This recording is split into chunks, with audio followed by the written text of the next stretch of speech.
I'm Bill Addison, Eater's ever-roving national critic. When we were headed to Columbus, Ohio's state capital, locals in the know kept pointing us to a massive market on the city's northeast side. Saraga International Grocery supports a few small food counters, and one of them, Momo Gar, has become a citywide phenomenon.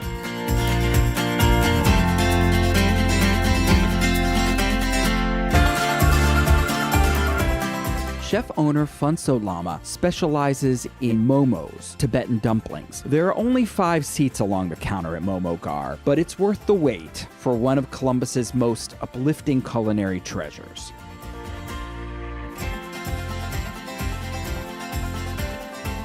Momo is dumplings in Tibetan language. Momo to a Tibetan or a Nepali, it's an anytime food. So you can eat that for breakfast, for lunch, for dinner. I love leftover momos because next day we can have it for breakfast.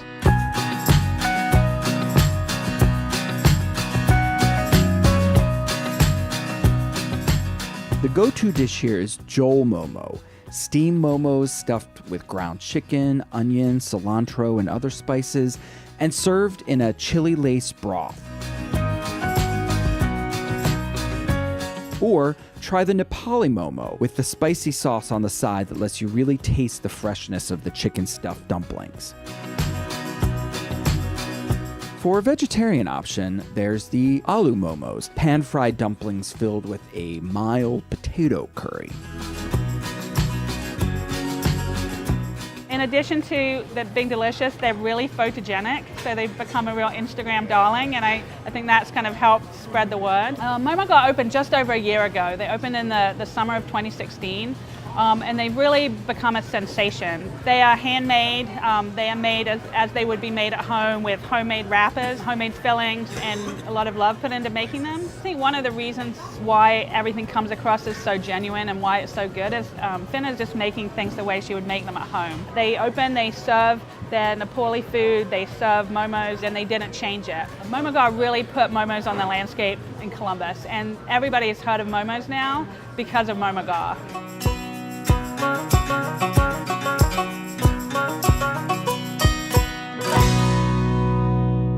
My family had a restaurant in New York City in the early 1990s, and there we had to do everything. So I got my little bit of restaurant experience there. My cooking is home cooking. When we cook momo at home, it's usually a family event. Everyone in the household get involved. I don't want to give them anything that's not natural.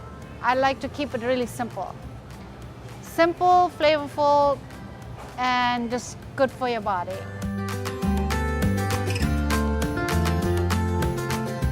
People seem to really love my momos, and I'm really happy about that. Sometimes it feels unreal. That's my momo, and they're loving it, and they're so happy.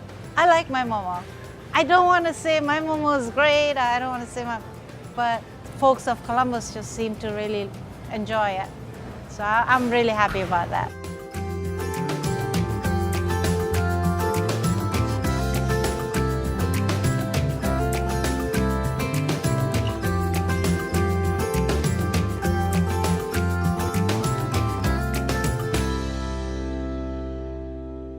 Brooks reimagines the waffle with things like sourdough and zucchini bread as inspiration. It's both familiar and startlingly original.